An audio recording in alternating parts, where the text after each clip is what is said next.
State election commission 150 municipal wards का officially result declare नहीं करता है क्योंकि निरडमेट एक म्युनिसिपल वार्ड का नतीजा आने वाला है, रुका हुआ है कोर्ट के कुछ फैसले की वजह से, और उसके बाद ही ये प्रोसेस शुरू होगा मेयर और डिप्टी मेयर का।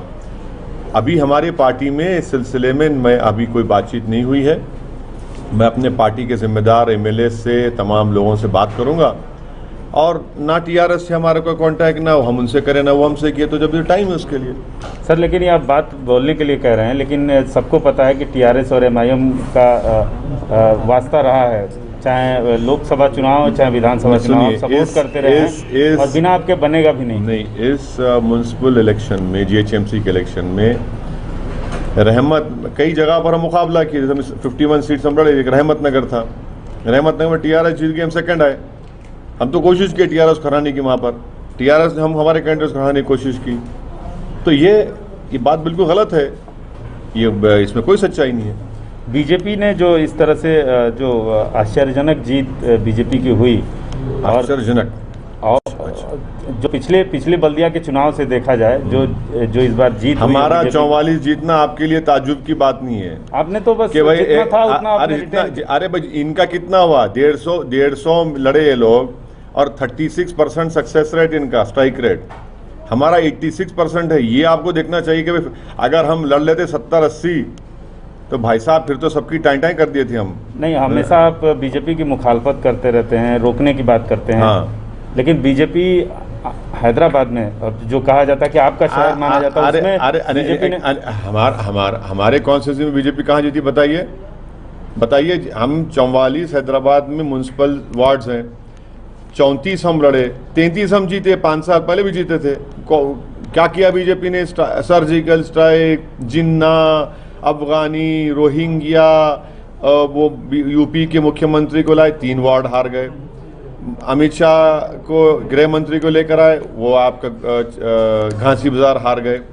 अरे इतना रीड मत करिए, ये वक्तिया कामयाबी है, ज़्यादा दिन नहीं चलने वाला है ये। अच्छा, टीआरएस के खिलाफ आप लड़ रहे थे, लेकिन एक सेकुलर पार्टी जिसको आप सेकुलर पार्टी बोलते रहे हैं, उसकी इतनी ज़बरदस्त हार हुई है, इस पर आपका क्या कहना है? ये जनता का वर्डिक्ट है, इसमें क्या है, उसमें जनता का वर्डिक्ट है, जनता का वर्डिक्ट है। और ये Hyderabad, greater Hyderabad municipal corporation जो वर्डिक्ट है वो किसी पार्टी के लिए मैंडेट नहीं है।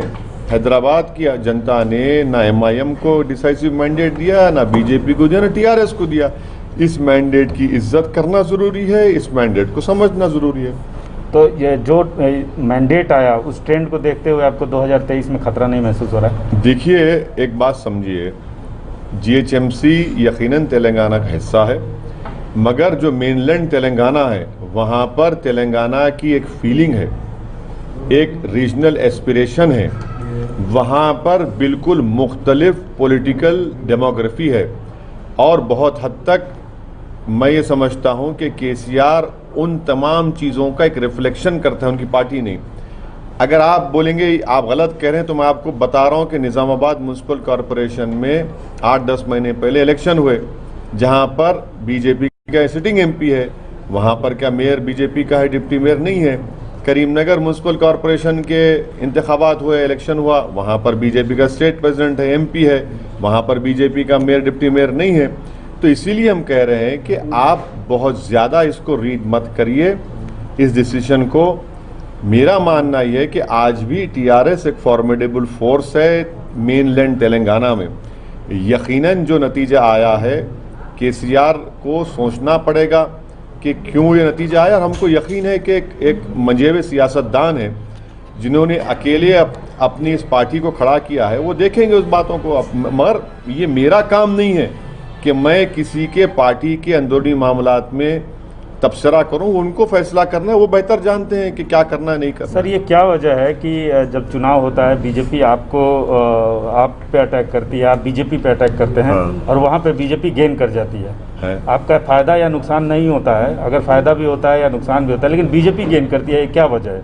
कहाँ बीजेपी गेन की? और सुनिए, औरंगाबाद की जो एमपी सीट थी 22-23 साल शिवसेना के पास थी, इम्तियाज जलील हरा दिए, कांग्रेस नहीं हरा पाई थी।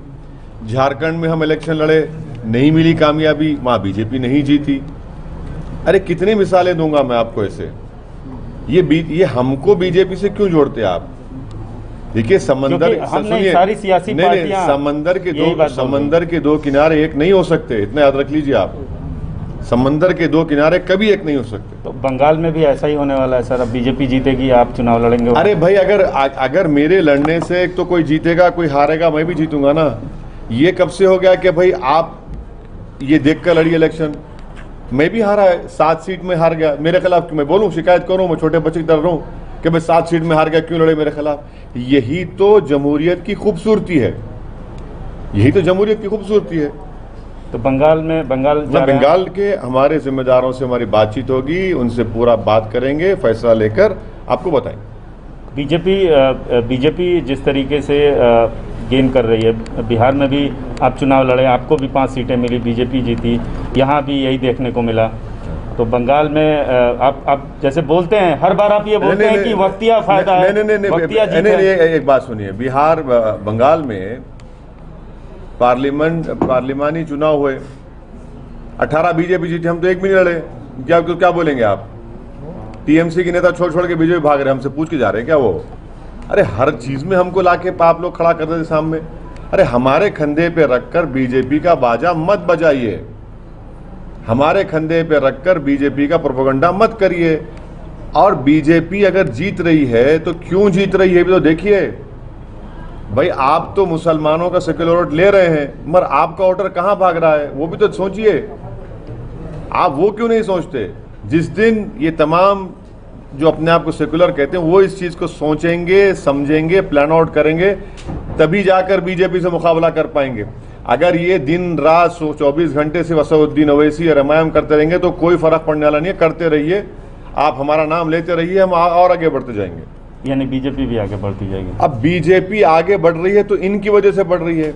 बिहार में इतना एंटी इनकम्बेंसी था जेडीयू के खिलाफ, और अब वहां नहीं जीतते आप, तो इसका जिम्मेदार किसको देंगे आप?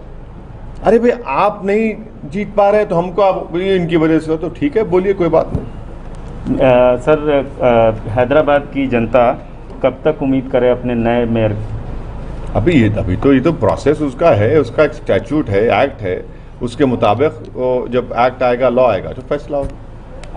अगर मेयर एमआईएम के हिस्से में आता है तो कोई फैसला नहीं हुआ है हमारी पार्टी में।